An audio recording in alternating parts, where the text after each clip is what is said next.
நிறைவுகள், இன்பம், துன்பம், பலவீனம் எல்லாத்தையும் ஆண்டோட மனம் திறந்து இதயத்திலெல்லாம் பேசிட்டோம்னா ஆண்டவர் சந்தோஷமாய் நம்ம அணைத்து கொண்டு அதை சரிப்படுத்தி நம்மளை பரிசுத்தப்படுத்தி அழகாய் நடத்துவார். அதனால இன்றைக்கு ஆண்டவரை பார்த்து, இருதயம் உமக்கு தெரியும் ஆண்டவரே, என் இருதயத்தில் அக்கிரம சிந்தை இருந்தா அதை அப்புறப்படுத்துங்க, தவறுகள் இருந்தா அதெல்லாம் மாற்றுங்க, நான் எல்லாத்தையும் உங்கள்கிட்ட சொல்றேன்னு சொல்லுங்க. உங்களுடைய இருதயம் அப்படியே லகுவாயிரும், அந்த பாரம் எல்லாம் போயிடும், கலக்கம் எல்லாம் போயிடும், இருதயம் ஒரு சந்தோஷமாக மாறிவிடும். சொல்றீங்களா?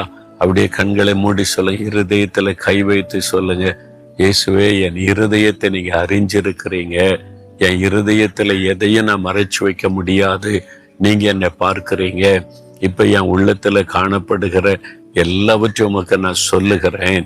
என்னுடைய பலவீனங்கள், குறைகள், தவறுகள், என்னை பாதிக்கிற விஷயம், உள்ளத்துல இருக்கிற காரியங்கள் எல்லாவற்றையும் உடைய பாதத்துல வைக்கிறேன். நீங்க இதெல்லாம் எனக்கு மன்னிச்சு மறந்து சரிப்படுத்தி புது இருதயமாய் மாற்றி கொடுங்க. சந்தோஷம், சமாதானம் நிறைந்த இருதயமாய் மாற்றி கொடுங்க.